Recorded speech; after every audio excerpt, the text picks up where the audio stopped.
പേരെടുത്ത് പറയാൻ എനിക്ക് പ്രയാസമാണല്ലോ. അതുകൊണ്ട് എല്ലാവരെയും ഞാൻ അഭിവാദ്യം ചെയ്യുന്നു. ഏകദേശം 8 വർഷങ്ങൾക്ക് മുമ്പ് ഞാൻ ന്യൂയോർക്കിൽ ഒരു വിസിറ്റിങ്ങിന് വന്നിരുന്നു.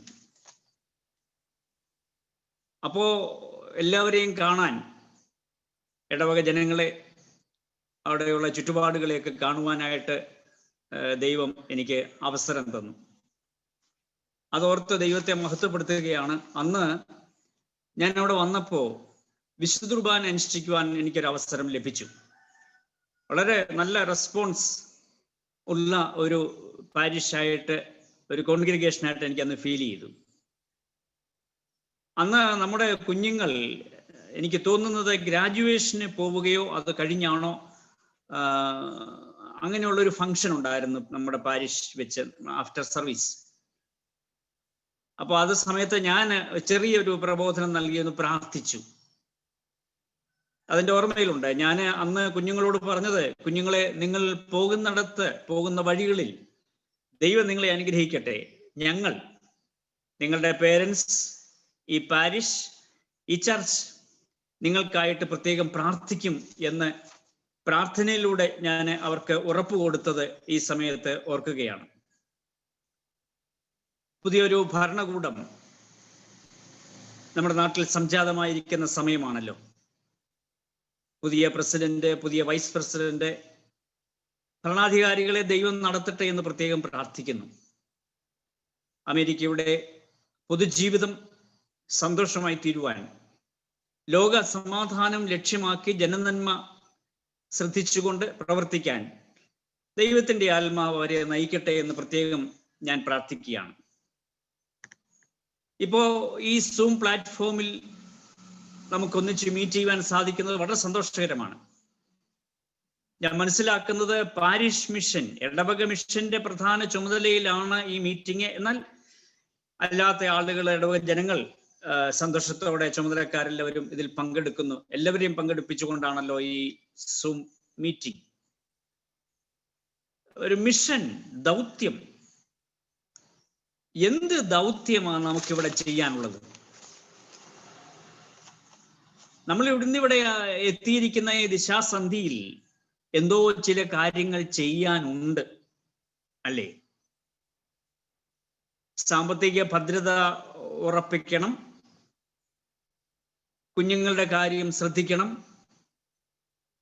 നാട്ടിൽ പ്രിയപ്പെട്ടവരുണ്ടെങ്കിൽ അവരുടെ കാര്യം. ഇപ്പൊ സാമ്പത്തിക ഭദ്രതയും മക്കളുടെ കാര്യവും നാട്ടിലെ പ്രിയപ്പെട്ടവരുടെ കാര്യവും ഇതെല്ലാം തീർച്ചയായിട്ടും നമ്മുടെ ദൗത്യത്തിന്റെ മേഖലകൾ തന്നെയാണ്. നമ്മുടെ ദൗത്യത്തിന്റെ മേഖലകളാണത് തീർച്ചയായിട്ടും. എന്നാൽ അതിനപ്പുറത്ത് എന്തോ ചിലത് ചെയ്യാനില്ലേ? എന്തോ ചിലതുകൂടെ ചെയ്യാനുണ്ട് എന്ന് പലപ്പോഴും നമ്മുടെ ഹൃദയം പതുക്കെ മന്ത്രിക്കുന്നത് നമുക്ക് കേൾക്കാൻ കഴിയുമല്ലോ. എന്തോ ചിലതുകൂടെ ചെയ്യാനുണ്ട്. അങ്ങനെ ആരുടെയെങ്കിലും ഹൃദയം മന്ത്രിക്കുന്നുണ്ടെങ്കിൽ അത് വേഗം ചെയ്തോണം. മറന്നു കിടക്കുന്ന ചിലത് പൊടി തട്ടിയെടുക്കണം. പകുതി ചെയ്തു തീർത്തത് പൂർത്തിയാക്കണം. ചില ചെറിയ കാര്യങ്ങൾ എങ്കിലും ആരംഭിക്കണം. നാം മറന്നു പോകരുത്. തുടർന്നുള്ള കുറച്ച് സമയം ഞാൻ ചില കാര്യങ്ങൾ വേദപുസ്തകത്തിൽ എന്ന് പറയുന്ന അവസരത്തിൽ അതെല്ലാം നിങ്ങൾ കേട്ട കാര്യങ്ങളായിരിക്കും, ഓർമ്മപ്പെടുത്തൽ മാത്രമായിരിക്കും. എന്നാൽ ഈ പറഞ്ഞത് എൻ്റെ ഒരു എളിയ ചിന്തയാണ്, അഭിപ്രായമാണ്. നിങ്ങളത് ഓർത്തിരിക്കണം.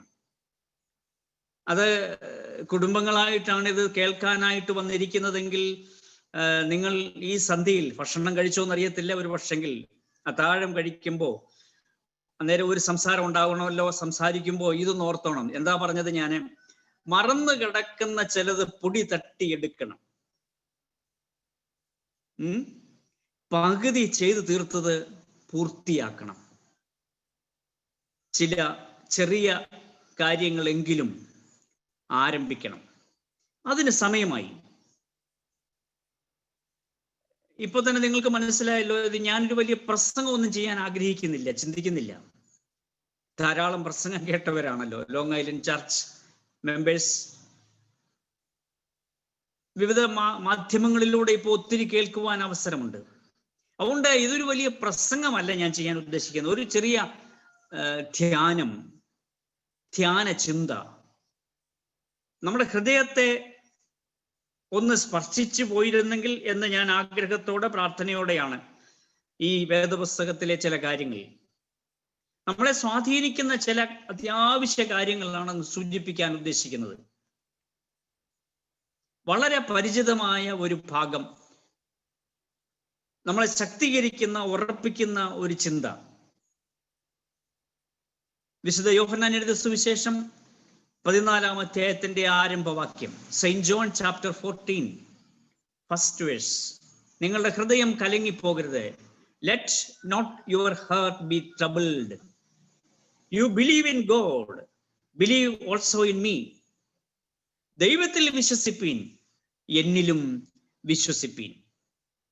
Do not be worried and upset.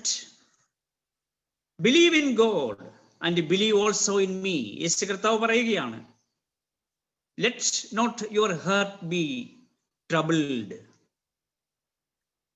ഒരു സംഭവം നടന്നിട്ടില്ല, പക്ഷെ നടന്നേക്കാം.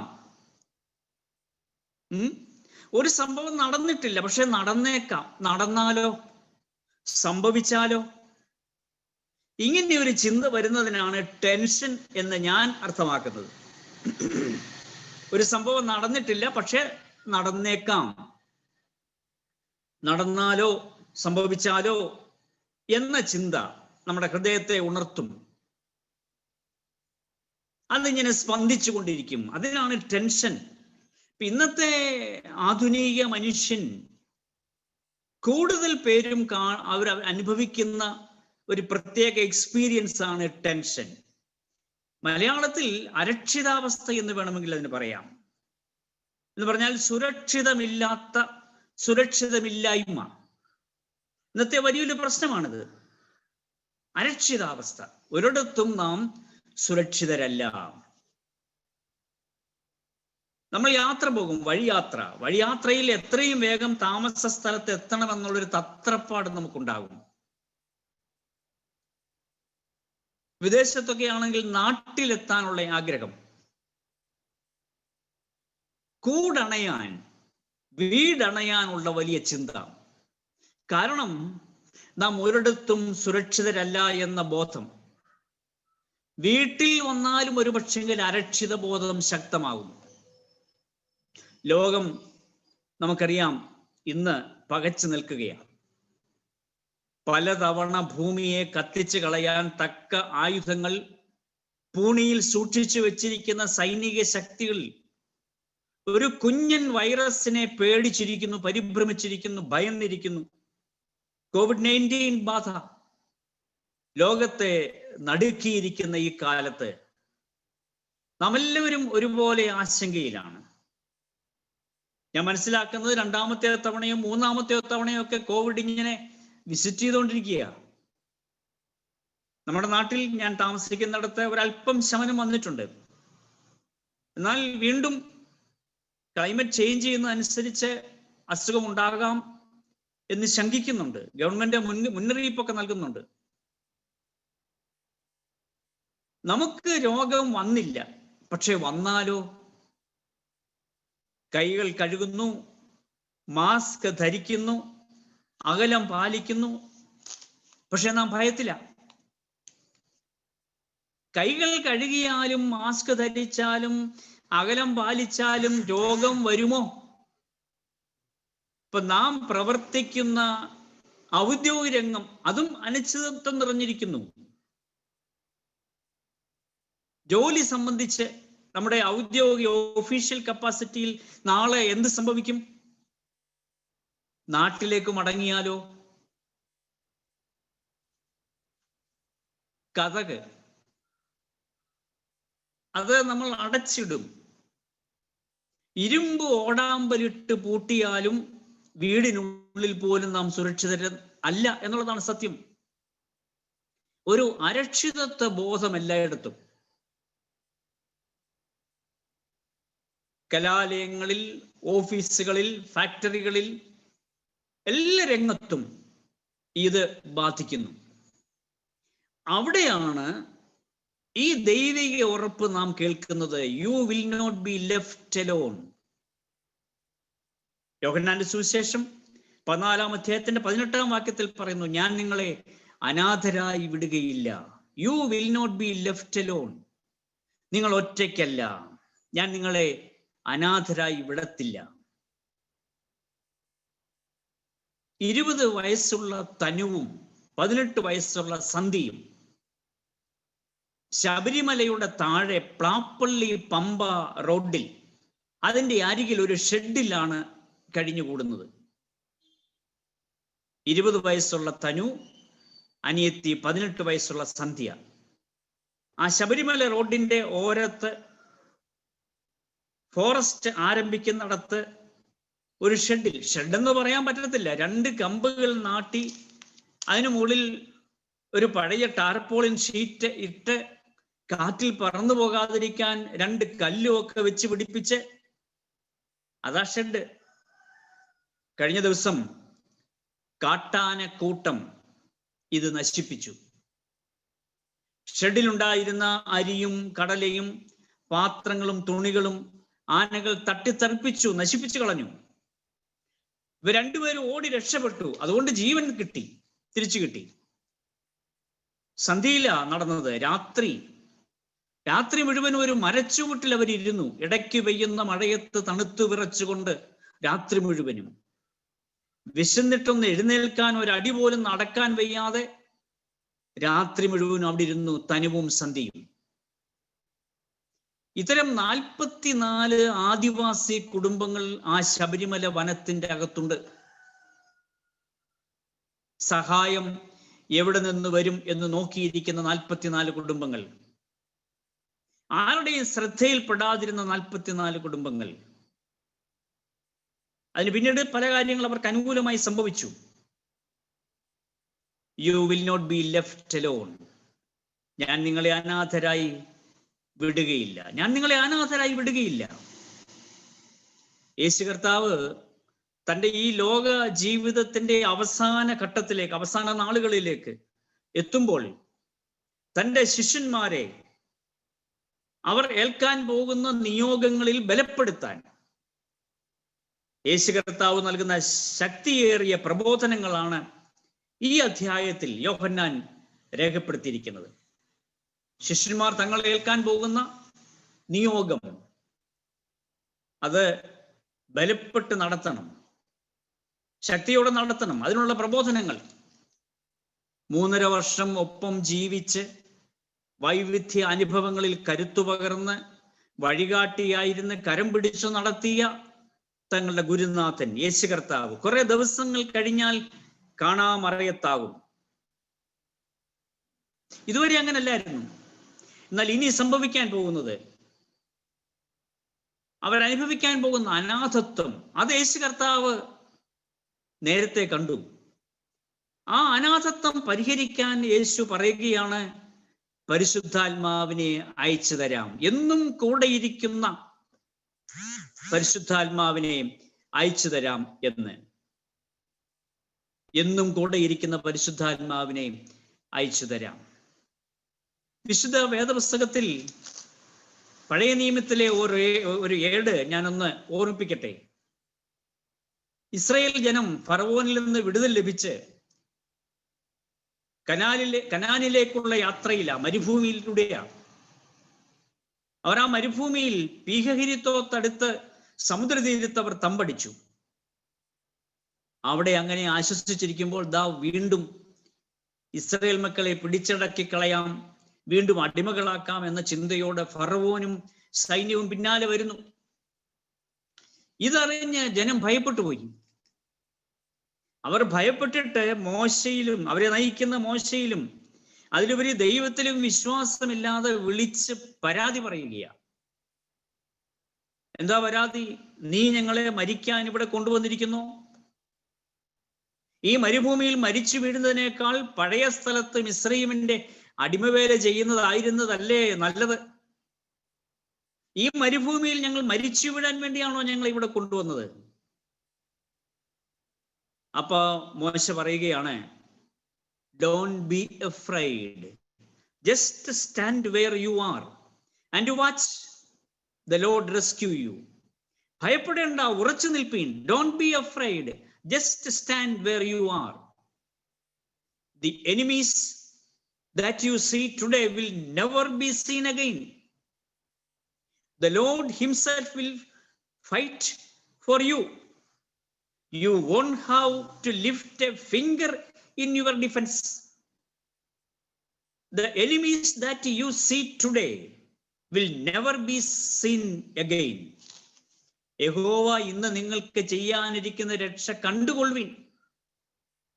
നിങ്ങൾ ഇന്ന് കണ്ട എതിരാളികളുണ്ടല്ലോ, അവരെ ഇനി ഒരു നാളും കാണേണ്ടി വരികയില്ല, കാണുകയില്ല. യഹോവ നിങ്ങൾക്ക് വേണ്ടി യുദ്ധം ചെയ്യും. So stay safe, just stand where you are. Don't be afraid, just stand where you are. Just stand where you are. ഇവിടെ നമ്മൾ കുറിവാക്യമായി വായിച്ച ആ വേദഭാഗത്ത്, യോഹന്നാൻ എഴുതിയ സുവിശേഷം 14-ാം അധ്യായം, അത് ആരംഭിക്കുന്നത് ആശ്വാസവാക്കുകൾ കൊണ്ടാ. നിങ്ങളുടെ ഹൃദയം കലങ്ങിപ്പോകരുത്, ദൈവത്തിൽ വിശ്വസിപ്പീൻ, എന്നിലും വിശ്വസിപ്പീൻ എന്ന് പറഞ്ഞാൽ കലക്കമുണ്ടാകാം. കലങ്ങിപ്പോകുന്ന ഹൃദയം, മനസ്സ് നിങ്ങൾക്ക് സംഭവിച്ചു എന്ന് വന്നേക്കാം. ജീവിതമാകെ കലങ്ങിപ്പോയേക്കാം. പക്ഷേ ശിഷ്യന്മാരെ ഓർപ്പിക്കുക, നിങ്ങൾ ഉപേക്ഷിച്ച വള്ളവും വലയും ഉണ്ടല്ലോ. ഒരു കാലത്ത് വള്ളവും വലയും വിട്ട് അവന്റെ പിന്നാലെ വന്നു എന്ന് യേശുവിന്റെ ശിഷ്യന്മാരെ കുറിച്ച് സൂചിപ്പിച്ചിട്ടുണ്ട് പുതിയ നിയമത്തിൽ. നിങ്ങൾ ഉപേക്ഷിച്ച വള്ളവും വലയും ഇനി കിട്ടിയെന്ന് വരത്തില്ല. അപ്പനെയും അമ്മയും വിട്ടാണ് വന്നിരിക്കുന്നത്. എല്ലാവരും ഉപേക്ഷിച്ച് ഇറങ്ങി വന്നതാ. യേശു കർത്താവ് അവരോട് പറയുക, അപ്പനെ ഉപേക്ഷിച്ചു, അമ്മയെ ഉപേക്ഷിച്ചു, വീട് പോലും നിങ്ങൾക്ക് നഷ്ടപ്പെട്ടു, അത് തിരികെ കിട്ടണമെന്നില്ല ഇനി. നമുക്കറിയാം, ഭൂമിയുടെ ജീവിതത്തിന്റെ അടിസ്ഥാന ആവശ്യങ്ങൾ പരമപ്രധാനമാണല്ലോ ഒരു വീട്. പക്ഷേ യേശു കർത്താവ് ഉറപ്പ് പറയുന്നു, വിഷമിക്കേണ്ട, എൻ്റെ പിതാവിന്റെ ഭവനത്തിൽ അനേക വാസസ്ഥലങ്ങളുണ്ട്. നമ്മൾ നഷ്ടമായി പോകത്തില്ല, നമുക്കൊരു വീടുണ്ട്. ഇവിടെ ഒരു വീടുണ്ട് തീർച്ചയായും, പക്ഷെ അതിൽ സ്ഥിരവാസമില്ലല്ലോ നമുക്ക്. നാട്ടിൽ വീടുള്ളവരാണ് എന്നെ കേൾക്കുന്ന പലരും. ഇവിടെ വീടുണ്ട്, പക്ഷെ അവിടെ സ്ഥിരവാസമില്ല. നമുക്കിവിടെ നിലനിൽക്കും വീടില്ലല്ലോ, നമുക്കിവിടെ നിലനിൽക്കും നഗരമില്ലല്ലോ. ഇവിടെ എന്നും ഇങ്ങനെ കഴിയാമെന്ന് നാം വിചാരിക്കരുത്. പക്ഷേ നമ്മൾ ഭയപ്പെടണ്ട. യേശു കർത്താവ് ഉറപ്പ് പറഞ്ഞു, എൻ്റെ പിതാവിന്റെ ഭവനത്തിൽ അനേക വാസസ്ഥലങ്ങളുണ്ട്, അത് ഞാൻ ഒരുക്കാൻ പോയിരിക്കുക, നിങ്ങളെ ഞാൻ ചേർത്തുകൊള്ളാം. നീ ഒറ്റയായെന്ന് വരാം ഇവിടെ. നീ ഒറ്റയ്ക്കല്ല, തമ്പുരാൻ നിന്റെ കൂട്ടിനുണ്ട്. നീ തനിച്ചായെന്ന് വരാം, നീ തനിച്ചല്ല, നിനക്കൊരു കൂട്ടുണ്ട്. നീ ഒറ്റയ്ക്കല്ല, തമ്പുരാൻ നിന്റെ കൂട്ടിനുണ്ട്. നീ തനിച്ചല്ല, നിനക്കൊരു കൂട്ടുണ്ട്. ആ കൂട്ട് എന്നേക്കും കൂടെ ഇരിക്കുന്ന കൂട്ടാണ്. നമ്മുടെ കൂട്ടുകളൊക്കെ അവരൊക്കെ ഇടയ്ക്ക് ഇറങ്ങിപ്പോകും. അവരൊക്കെ ഈ യാത്രയിൽ നഷ്ടപ്പെട്ടെന്ന് വരാം, നമ്മളെ ഒറ്റയ്ക്കാക്കിയെന്ന് വരാം. എന്നും ഇങ്ങനെ കൂട്ടായിരിക്കാമെന്ന് നമുക്ക് ചിന്തിക്കാൻ പറ്റില്ലല്ലോ. നമ്മൾ ആരെങ്കിലും ഒരാളെ നേരത്തെ കൂട്ടുവെട്ടിപ്പോകും.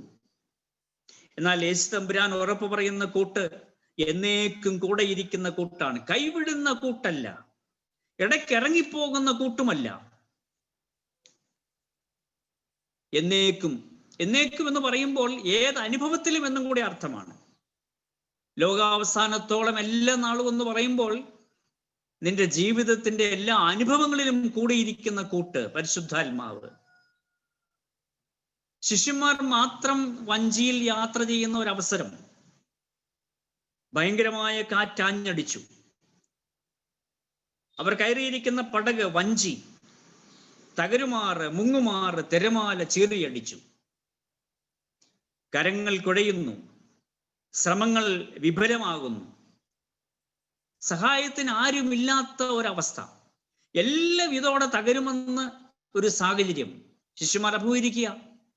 എന്നാൽ എല്ലാറ്റിനെയും മാറ്റിമറിച്ചുകൊണ്ടതാ ഒരു രൂപം അടുത്തു വരുന്നു, നടന്നടുക്കുന്നു. സമുദ്രത്തിലെ തിരമാലകളെ കീറിമുറിച്ചുകൊണ്ട് ഒരു രൂപം. ആദ്യം അവർ വിചാരിച്ചത് ഭൂതമായിരിക്കുമെന്ന്. അല്ല, അത് യേശു തന്നെ, യേശുവായിരുന്നു. അവൻ അടുത്തു വന്നു. അവൻ വന്ന് കാറ്റിനെ ശാസിച്ചു, തിരമാലകളെ അമർത്തി.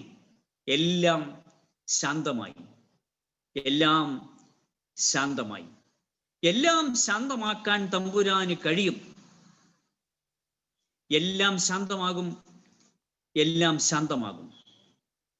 എൻ്റെ വാക്ക് കേൾക്കുന്ന പ്രിയമുള്ളവരെ, ഈ നിങ്ങളുടെ സന്ധിയിൽ ഉറങ്ങാൻ പോകുന്നതിന് മുമ്പേ ഈ വാക്കുകൾ നിങ്ങളുടെ ഹൃദയത്തിന്റെ അടിത്തട്ടിൽ പതിയട്ടെ. നമുക്കതൊന്ന് ആവർത്തിക്കാം. എല്ലാം ശാന്തമാക്കാൻ എൻ്റെ തമ്പുരാന് കഴിയും. ഉറക്കെ പറയണമെന്നില്ല, മനസ്സിൽ ഒന്ന് പറഞ്ഞാട്ടെ, എല്ലാം ശാന്തമാക്കാൻ എൻ്റെ തമ്പുരാന് കഴിയും. എല്ലാം ശാന്തമാകും, എല്ലാം ശാന്തമാകും.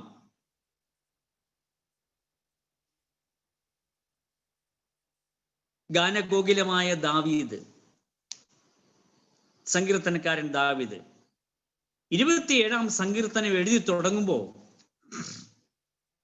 27-ാം സങ്കീർത്തനം അത് എഴുതി തുടങ്ങുമ്പോൾ അല്പ ഭയം ഉണ്ടായിരുന്നോ എന്ന് തോന്നാം. കാരണം അതിൻ്റെ 1-ാം വാക്യത്തിൽ ഞാൻ ആരെ ഭയപ്പെടും, ഞാൻ ആരെ പേടിക്കും, whom shall I fear, whom shall I be afraid. ഇതിങ്ങനെ പറയുമ്പോൾ തന്നെ നമുക്കറിയാം അല്പ പേടിയുള്ളവരാ അത് പറയുന്നത്. എനിക്കാരെയും പേടിയില്ലെന്ന് നമ്മൾ പറയാറില്ലേ? എനിക്കാരെയും ഭയമില്ലെന്ന് പറയാറില്ലേ? അപ്പൊ തന്നെ ഒരു ഭയം മനസ്സിലുണ്ട്. അതാണ് സത്യം. അപ്പൊ ഞാൻ ആരെ ഭയപ്പെടും, ഞാൻ ആരെ പേടിക്കുമെന്ന് എഴുതി തുടങ്ങുന്ന ദാവീദിന്റെ ഹൃദയത്തിൽ അല്പം ഒരു പേടിയും ഭയവും ദാവീദിന് പോലും ഉണ്ടായിരുന്നു. ദാവീദിന് പോലും ഉണ്ടായിരുന്നു.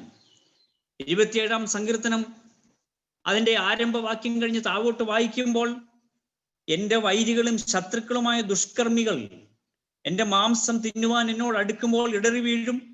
ഒരു സൈന്യം എൻ്റെ നേരെ പാളയമിറങ്ങിയാലും. വൈരികൾ, ശത്രുക്കൾ, ദുഷ്കർമ്മികൾ, അതാണ് ആ 2-3 വാക്യങ്ങൾ പറയുന്നത്. ഇവരൊക്കെ അടുത്തു വരുന്നു. എങ്ങനെ ഭയപ്പെടാതിരിക്കും? ഭയപ്പെട്ടു പോകും, ടെൻഷൻ ഉണ്ടാകും. അല്പം ഭയം നല്ലതാ. ഒരു ടെൻഷൻ അത് ആവശ്യമാണ്. അല്പം ഭയം നല്ലതാ. നമ്മുടെ ജീവിതത്തിൽ ടെൻഷൻ ആവശ്യമാണ്. ഇല്ലെങ്കിൽ നമ്മൾ അലസരായി പോകും, അഹങ്കാരികളായി പോകും. അപ്പോ നമ്മൾ അലസരാകാതിരിക്കാൻ, അഹങ്കാരികളാകാതിരിക്കാൻ ടെൻഷനും ഭയവും നല്ലതാ. അതിൻ്റെ ഒരു പോസിറ്റീവ് സൈഡാണ് ഞാൻ പറയുന്നത്. പക്ഷേ ഈ സങ്കീർത്തനക്കാരൻ പേടിച്ചുകൊണ്ട് ആരംഭിക്കുന്ന സങ്കീർത്തനം അവസാനിപ്പിക്കുമ്പോൾ അത് 14-ാം വാക്യത്തിലാണ്. യഹോവയിങ്കൽ പ്രത്യാശ വയ്ക്കുക, ധൈര്യപ്പെട്ടിരിക്കാം, നിന്റെ ഹൃദയം ഉറച്ചിരിക്കട്ടെ. അതെ, യഹോവയിങ്കൽ പ്രത്യാശ വയ്ക്കുക. Wait on the Lord, be of good courage and he shall strengthen your heart. Wait, I say, on the Lord. Wait on the Lord. Don't be worried and upset. ദാവീദിന്റെ ചരിത്രം നമുക്കറിയാം. David knew from his experience what it meant to wait for the Lord. Wait ചെയ്യണമെന്ന് പറയുമ്പോൾ, ദൈവത്തിൽ പ്രത്യാശ വെക്കണമെന്ന് പറയുമ്പോൾ, ജീവിത അനുഭവങ്ങൾ ഒത്തിരി കാര്യങ്ങൾ ദാവീദിനെ പഠിപ്പിച്ചിട്ടുണ്ട്. He had been anointed king at age 16, but didn't become king until he was 30. 30-ാമത്തെ വയസ്സിൽ രാജ അധികാരം കിട്ടി. പക്ഷേ രാജാവായതെപ്പോഴാ? 16-ാമത്തെ വയസ്സിൽ. 16-ാമത്തെ വയസ്സിൽ രാജാവായ ദാവീദ് സ്ഥാനത്ത് എത്തുന്നത്, അല്ലെങ്കിൽ ആ സിംഹാസനത്തിൽ ഇരിക്കാൻ കഴിയുന്നത് 30-ാമത്തെ വയസ്സിലാണ്. 14 വർഷം കാത്തിരുന്നു. ഇതിനിടയ്ക്കുള്ള ഒരു കാലമുണ്ടല്ലോ, മരുഭൂമിയിലൂടെ നെട്ടോട്ടമോടി ദാവീദ്. ഈ 14 വർഷം. കാരണം നമുക്കറിയാം, ശൗൽ രാജാവിന്റെ അസൂയ, ശൗൽ രാജാവിന്റെ വൈരാഗ്യം, ശൗൽ രാജാവിനേക്കാൾ ജനമധ്യത്തിൽ പേരും പെരുമയും നേടിയ ദാവീദ്, ജനങ്ങൾ ഏറ്റുപാടിയ ദാവീദ് 10,000 കൊന്നുവന്ന ശൗലിനെ ഇകഴ്ത്തി വെച്ചുകൊണ്ട് പറയുന്നത് അത് രാജാവ് സഹിക്കത്തില്ല. അപ്പൊ ശൗൽ രാജാവിന്റെ അസൂയ കാരണം ദാവീദ് 14 വർഷം കാത്തിരിക്കേണ്ടി വന്നു. കാത്തിരിക്കുക എന്ന് പറഞ്ഞാൽ വീട്ടിലിരിക്കുകയല്ല, മരുഭൂമിയിലൂടെ നെട്ടോട്ടം ഓടി. ദാവീദ് ദൈവത്തിന്റെ വാഗ്ദത്തത്തിനായി ഒട്ടനവധി നാളുകൾ കാത്തിരിക്കേണ്ടി വന്നു. ദാവീദിന്റെ അനുഭവങ്ങൾ വളരെ തിക്തമായിരുന്നു. രാജാവായ ശേഷമോ മകൻ അബ്ശാലോമിന്റെ എതിർപ്പ്. അപ്പൊ അതുകൊണ്ടാണ് ഈ സങ്കീർത്തനക്കാരൻ ആരംഭത്തിൽ ഭയത്തിലോടെ വിറയലോടെ പേടിച്ചിരുന്നെങ്കിലും ഏറ്റവും അവസാനം സങ്കീർത്തനം ദാവീദ് പറഞ്ഞു തീർക്കുന്നത് വെയിറ്റ് ഗോഡ്, ദൈവത്തിൽ പ്രത്യാശ, യഹോവയെങ്കിൽ പ്രത്യാശ വയ്ക്കുക, ധൈര്യപ്പെട്ടിരിക്കുക, നിന്റെ ഹൃദയം ഉറച്ചിരിക്കട്ടെ, അതെ യഹോവയെങ്കിൽ പ്രത്യാശ വയ്ക്കുക. Waiting God. But waiting God is not easy. മിക്കപ്പോഴും പ്രാർത്ഥന കേൾക്കുന്നില്ലയോ എന്നൊരു സന്ദേഹം നമുക്കുണ്ടാകാം. അടിയന്തര ആവശ്യം പോലും ദൈവം മനസ്സിലാക്കുന്നില്ലല്ലോ എന്ന് ചിന്തിച്ചു പോകുന്ന ഒരവസ്ഥ. ദൈവത്തിന്റെ നിയന്ത്രണത്തിൽ അല്ല കാര്യങ്ങൾ പോകുന്നത് എന്ന് സംശയിച്ചു പോകുന്ന ഒരനുഭവം. എന്നാൽ wait for the Lord, because often God uses times of waiting to refresh, renew and teach us. ഒരു പക്ഷെങ്കിൽ നമ്മളെ റിഫ്രഷ് ചെയ്യാൻ, ഒരു പക്ഷെങ്കിലല്ല അങ്ങനെ തന്നെയാണ്, റിന്യൂ ചെയ്യാൻ, നമ്മളെ പഠിപ്പിക്കാൻ, ചിലതൊക്കെ പഠിപ്പിക്കാൻ. So wait on the Lord, be good courage and he shall strengthen your heart. Wait, നിന്റെ ഹൃദയം ഉറച്ചിരിക്കട്ടെ, ദൈവത്തിൽ പ്രത്യാശ വയ്ക്കുക. Don't be worried and upset. ഞാൻ ആദ്യം പറഞ്ഞത് ഒന്നുകൂടെ ഓർപ്പിക്കുകയാണ്. എല്ലാം ശാന്തമാക്കാൻ തമ്പുരാന് കഴിയും, എല്ലാം ശാന്തമാകും. നമുക്കൊന്നുകൂടെ ആവർത്തിച്ച്, ധ്യാനത്തിന്റെ ഒരു പ്രത്യേകത അതാണ്, ഒന്നുകൂടെ ആവർത്തിച്ച് നമ്മുടെ മനസ്സിൽ നിന്ന് ഉറപ്പിക്കാം, അല്ല പറയാം, എല്ലാം ശാന്തമാക്കാൻ എൻ്റെ തമ്പുരാന് കഴിയും, എല്ലാം ശാന്തമാകും, എല്ലാം ശാന്തമാകും. നമ്മുടെ നാട്ടിൽ കുറിയന്നൂർ എന്ന സ്ഥലമുണ്ട്, ഒരു ഗ്രാമപ്രദേശമാണ്. ആ കുറിയന്നൂർ ഗ്രാമത്തിൽ നിന്ന് തമിഴ്നാട്ടിലെ ചെങ്കോട്ടയ്ക്ക് വന്നൊരു കൊച്ചു കുടുംബം, ഭാര്യയും ഭർത്താവും മാത്രം, നവദമ്പതികളെ, കല്യാണം കഴിച്ചിട്ട് അധികം നാളുകളായില്ല. അവർ ചെങ്കോട്ടയ്ക്ക് വന്നത് സുവിശേഷ വേലയ്ക്ക്. അവിടെ ഒരു കൊച്ചു വീട്, റെയിൽവേ സ്റ്റേഷന്റെ അവിടുന്ന് ഏകദേശം 1 കിലോമീറ്റർ മാറി ഒരു കൊച്ചു വീട് കിട്ടി, വാടകയ്ക്കേട്. അവിടെ താമസമാക്കി. വീടെന്ന് പറഞ്ഞു കഴിഞ്ഞാൽ ഒറ്റ മുറി, കയറി നിൽക്കാൻ ഒരു ചെറിയ ഇടം, പിന്നൊരു മുറി, അത്രേ ഉള്ളൂ.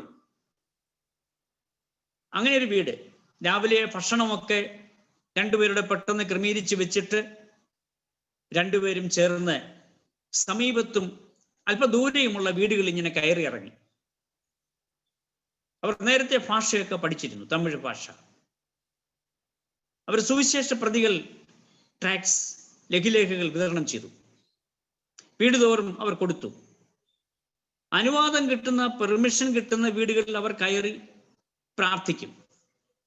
അങ്ങനെ സുവിശേഷ വേലയിൽ വ്യാപൃതരായി ഭാര്യയും ഭർത്താവും മുന്നോട്ട് പോയിക്കൊണ്ടിരിക്കുക. ഭാര്യ ഗർഭിണിയായി. ഒരു സന്ധ്യയ്ക്ക് വയറ്റിൽ വേദന. അന്ന് രാവിലെ മുതൽ അസ്വസ്ഥത ഉള്ളതുകൊണ്ട് ഈ ഭാര്യ രാവിലത്തെ വർക്കിന്, സുവിശേഷ വേലയ്ക്ക് പോയില്ല. സന്ധ്യ ആയപ്പോഴത്തേക്കും ഈ അസ്വസ്ഥത വേദനയായി മാറി. ഒറ്റ മുറി മാത്രമുള്ള ആ വീട്ടിൽ ആകെയുള്ള ഒരു കട്ടിൽ, അതിലവൾ കിടന്നു. ഭർത്താവ് സുവിശേഷ വേലയ്ക്ക് പോയിട്ട് സന്ധ്യയായിട്ടേ വരത്തുള്ളൂ. അവൾക്ക് വേദന വർദ്ധിച്ചു. രാത്രിയായി. ഭർത്താവ് വന്നു, ശ്രദ്ധിച്ചു. ഭർത്താവ് പറഞ്ഞു, നേരെ ഒന്ന് വെളുത്തിരുന്നെങ്കിൽ, അടുത്തെങ്ങും ഒരു വീടില്ലല്ലോ, രാത്രിയാണ്. ഈ വേദന കണ്ടു നിൽക്കാനാവാതെ ഭർത്താവ് മുറ്റത്തേക്ക് ഇറങ്ങി. ആ പൊരിമണലിൽ അയാൾ മുട്ടുകുത്തി. പ്രാർത്ഥനയോടെ കുറെ നിമിഷങ്ങൾ കണ്ണടച്ചു നിന്നു. അപ്പോൾ ഒരു മണിനാദം, ദൂരെ നിന്നും ഒരു ചെറിയ വെളിച്ചവും, ഒരു കുതിരവണ്ടി. ആ കുതിരവണ്ടി പതുക്കെ പതുക്കെ വന്ന് മുറ്റത്ത് നിന്നു. ഒരു സ്ത്രീ കയ്യിലും തോളിലും ഒരു ബാഗും സഞ്ചിയും തൂക്കി ഇറങ്ങി വരുന്നു. അവർ വന്നിട്ട് ചോദിച്ചു, എമ്മി ചെറിയാനല്ലേ? എമ്മി ചെറിയാനാണോ? അദ്ദേഹം പറഞ്ഞു, അതെ ഞാനാ. ഓ ശരി. ഞാൻ റെയിൽവേ സ്റ്റേഷനിൽ വന്ന് ഇറങ്ങിയപ്പോൾ സ്റ്റേഷൻ മാസ്റ്റർ പറഞ്ഞു, ഇവിടെ അടുത്ത് ഒരു മലയാളി താമസിക്കുന്നുണ്ട്, എനിക്ക് അടുത്ത ഗ്രാമത്തിലേക്ക് പോകണം. പക്ഷെ ലാസ്റ്റ് ബസ് പോയി. ഇന്ന് രാത്രിയിൽ വണ്ടിയില്ല. നാളെയേ ഉള്ളൂ, നാളെ രാവിലെയേ ഉള്ളൂ. തൊട്ടടുത്ത ഗ്രാമത്തിലേക്കാണ് എനിക്ക് പോകേണ്ടത്. ഈ രാത്രി ഇവിടെ ഒന്ന് കൂടിക്കൊള്ളട്ടെ, ഈ രാത്രി ഇവിടെ ഞാനൊന്ന് കഴിഞ്ഞോട്ടെ. എമ്മി ചെറിയാച്ചൻ വിഷണ്ണനായി. ഒറ്റ മുറി മാത്രം. അപ്പോ ഈ മുറിയിൽ ഭാര്യ കിടന്ന് വേദന അനുഭവിക്കുന്നു. ആ സമയത്ത് ഒരു ശബ്ദം, ഒരു മുരൾച്ച, ഒരു ഞരക്കം ഈ സ്ത്രീ കേട്ടു. അവർ ശ്രദ്ധിച്ചപ്പോൾ എമ്മി ചെറിയാൻ പറഞ്ഞു, എൻ്റെ ഭാര്യയാ, പ്രസവം അടുക്കാറായി, അതിൻ്റെ വേദനയാ. നേരെ ഒന്ന് വെളുത്തിരുന്നെങ്കിൽ കുറെ ദൂരെ പോയാൽ ഒരു ആശുപത്രി ഉണ്ട്. അപ്പോ വന്ന സ്ത്രീ ആ ബാഗ് താഴെ വെച്ചിട്ട് പറയാ, ഞാനൊന്ന് നോക്കാം, ഞാനൊരു ഡോക്ടറാണ്, ഞാൻ അടുത്ത ഗ്രാമത്തിൽ ജോലിക്ക് അപ്പോയിന്റ്മെന്റ് വാങ്ങിച്ചു വന്നതാണ്, ഞാനൊരു ഡോക്ടറാ. ബാഗ് അവിടെ വെച്ചിട്ട് അവർ വീടിനകത്തേക്ക് കയറി. എമ്മി ചെറിയാച്ചൻ വീണ്ടും ആ പൊരിമണലിൽ മുട്ടുകുത്തി ദൈവത്തോട് പ്രാർത്ഥിക്കാനായിട്ട് സമയം ചെലവഴിച്ചു. നിമിഷങ്ങൾക്കകം മുറിയുടെ അകത്തു നിന്ന് ഒരു ചോര കുഞ്ഞിന്റെ കരച്ചിൽ കേട്ടു. എമ്മി ചെറിയാച്ചൻ മുട്ടുകുത്തി നേരത്തെ മനസ്സിൽ വന്ന ഈരടികൾ ഒരു പാട്ടാക്കി പാടി. വൻവിനകൾ വന്നിടുകിൽ വലയുകയില്ലെൻ ഹൃദയം, വൻവിനകൾ വന്നിടുകിൽ വലയുകയില്ലെൻ ഹൃദയം, വല്ലഭൻ നീ എന്ന ഭയം വന്നിടുമോ പിന്നെ ഭയം. Don't be worried and upset. എല്ലാം ശാന്തമാക്കാൻ നമ്മുടെ തമ്പുരാന് കഴിയും, എല്ലാം ശാന്തമാക്കാൻ. ഈ വൻവിനകൾ വരികയില്ലെന്ന് യേശു പറഞ്ഞിട്ടില്ല. കഷ്ടത, വേദന അത് ജീവിതത്തിലുണ്ട്, അത് ഒഴിവാക്കാനാവില്ല. പലരും പ്രാർത്ഥിക്കുന്നത് കഷ്ടത ഇല്ലാതാക്കാനാണ്, ഒഴിവാക്കാനാണ്. കഷ്ടതയില്ലാത്ത, ദുഃഖമില്ലാത്ത, സങ്കടമില്ലാത്ത ഒരു ജീവിതമുണ്ടോ? ഇല്ല. നമുക്കറിയാം, നിഷ്കളങ്കനായ ഒരു മനുഷ്യൻ, നേരുള്ള ഒരു മനുഷ്യൻ, ദൈവഭക്തൻ എന്ന് വിശുദ്ധ വേദപുസ്തകം സർട്ടിഫൈ ചെയ്ത ഒരുവൻ ആരാ? ഇയ്യോബ്. ഇത്രയും ഭക്തനായ ഒരു മനുഷ്യൻ ഭൂമിയിലില്ല. പാപം ചെയ്യാത്തവൻ, ദൈവത്തിന് ഒരു വിരോധമായ ഒരു വാക്ക് പോലും ആ ചുണ്ടിൽ നിന്ന് ഉതിർന്നിട്ടില്ല. അവന് കഷ്ടത വരുന്നത് എന്തൊരു സങ്കടമാ. ഇയ്യോബിന് കഷ്ടത വന്നുവെന്ന്. എൻ്റെ അയൽപക്കത്ത് ഒരു കൊച്ചു കുടുംബം, 2 വയസ്സുള്ളൊരു പിഞ്ചു കുഞ്ഞ്. തിരുവനന്തപുരത്ത് ആ കൊച്ചു കുഞ്ഞിന്റെ പപ്പായുടെ വീട്ടിൽ പോയതാ. അവിടെ വെച്ച് പെട്ടെന്ന് കണ്ടു കാലിന് നീര്. രാത്രി കഴിഞ്ഞ് നേരം വെളുത്തപ്പോൾ ശരീരത്ത് മുഴുവനും നീര്. SUT ആശുപത്രിയിൽ പോകേണ്ടി വന്നു. അവർ പറഞ്ഞു, 2 വയസ്സ് പ്രായമുള്ള കുഞ്ഞിനെ 2 കിഡ്നിയും 2 വൃക്കകളും തകരാറിലാണ്. കുഞ്ഞ് ജനിച്ചതിൽ പിന്നെ അച്ഛൻ ആദ്യമായിട്ട് കാണാൻ ഗൾഫിൽ നിന്ന് വരികയാണ്. പക്ഷെ വന്നിറങ്ങിയത് കോവിഡ് ലോക്ക്ഡൗൺ സമയത്താണ്. 1 മാസം, അന്നത്തെ സമയത്ത് 1 മാസത്തോളം ക്വാറന്റൈനിൽ കഴിയേണ്ടി വന്നു. അയൽപക്കത്തൊരു വീട്ടിന്റെ മട്ടുപ്പാവിൽ നിന്നുകൊണ്ട് ഈ കുഞ്ഞിനെ ദൂരെ വെച്ച് കാണുക മാത്രം. കഷ്ടത ഒഴിവാക്കാനാവില്ല. കഷ്ടതയെ നേരിടാൻ കഴിയണം, ഫേസ് ചെയ്യണം. ലോകത്തിൽ തീർച്ചയായും കഷ്ടമുണ്ട്, യേശു കർത്താവ് പറഞ്ഞു. എന്നാൽ അതിനെ ജയിച്ച ഒരുവൻ, കഷ്ടതയിൽ കൈപിടിക്കുന്ന ഒരുവൻ. ഞാൻ ഒന്നുകൂടെ റിപ്പീറ്റ് ചെയ്യാണ്, എല്ലാം ശാന്തമാക്കാൻ തമ്പുരാന് കഴിയും. എല്ലാം ശാന്തമാകും. കൊറോണ ബാധിച്ച് 30 ദിവസം വെന്റിലേറ്ററിൽ കഴിഞ്ഞ ടോണിയെ നിങ്ങൾക്കറിയാം. ടോണിയുടെ ഭാര്യ റിയ, അവൾ പറഞ്ഞ സാക്ഷ്യം, "This situation taught us the lesson never to lose our faith. Where man think is the end, God begins." എല്ലാം അവസാനിച്ചു എന്ന് ചിന്തിക്കുന്നിടത്ത് ദൈവം ആരംഭിക്കുക തന്നെ ചെയ്യും. എല്ലാം ശാന്തമാക്കാൻ ദൈവം തമ്പുരാന് കഴിയും. യേശു കർത്താവേ, ഈ സന്ധിയിൽ അങ്ങയുടെ പാദപീഠത്തിലായിരിക്കുന്ന ഞങ്ങളെ കരുണയോടെ കടാക്ഷിക്കണമേ, തൃക്കൺ പാർക്കണമേ. ഞാൻ എൻ്റെ വാക്കുകൾ അവസാനിപ്പിക്കുകയാണ്. ഭവനങ്ങളിലായിരിക്കുന്ന നിങ്ങൾ സന്ധിയിൽ ഒരു നിമിഷം ഒന്ന് കണ്ണടച്ചാട്ടെ, ഹൃദയം ഏകാഗ്രതയിൽ വരുത്തിക്കാട്ടെ, മറ്റെല്ലാ ചിന്തകളൊന്നും മാറ്റിയിട്ട് നമ്മുടെ കർത്താവിനോട് പറയാം. അവൻ നമ്മുടെ മധ്യത്തിൽ വന്നിട്ടുണ്ടല്ലോ. 2-3 പേർ എവിടെ കൂടിയാലും അവിടെ ദൈവനാമത്തിലാണെങ്കിൽ വരാമെന്ന് പറഞ്ഞിട്ടുണ്ട്. ആ യേശുവിന്റെ സന്നിധിയിൽ, ആ പാതാരബിന്ദത്തിൽ ജീവിതത്തെ അർപ്പിച്ചുകൊണ്ട് പറയാം, യേശുവേ, ഞങ്ങൾ ടെൻഷനില്ല, ഞങ്ങൾ ആശങ്കയില്ല, എന്ത് സംഭവിക്കുമെന്ന് അറിയാൻ കഴിയാതെ ഞങ്ങൾ ആയിരിക്കുകയാണ്. പ്രശ്നങ്ങളുടെ ഒരു കൂമ്പാരം ഞങ്ങളുടെ മുമ്പിലുണ്ട് കർത്താവേ. എന്നാൽ അതിനപ്പുറത്ത് കാത്തു നിൽക്കുന്നവനായ സർവശക്തനായ ഒരു ദൈവം ഞങ്ങൾക്കുണ്ട് എന്ന് ഞങ്ങൾക്കറിയാം. ഞങ്ങളത് കാണുന്നു. പ്രശ്നങ്ങളുടെ വലിപ്പം കണ്ട് ഭയപ്പെടുവാനല്ല, പകരം അതിനേക്കാൾ വലിയവനായ ഒരു ദൈവത്തെ, ദൈവമുഖത്തെ കർത്താവെ ഞങ്ങൾ ഇപ്പോൾ കാണുകയാണ്. ഞങ്ങളെ ആശ്വസിപ്പിക്കണമേ, ഞങ്ങളെ ധൈര്യപ്പെടുത്തണമേ, ഞങ്ങൾക്ക് കരുത്തു പകരണമേ. എല്ലാം ശാന്തമാക്കാൻ ദൈവമേ നിനക്ക് സാധിക്കും. എല്ലാം ശാന്തമാകും. എല്ലാം ശാന്തമാക്കുവാൻ ദൈവം തമ്പുരാനെ നിനക്ക് കഴിയും. എല്ലാം ശാന്തമാകും.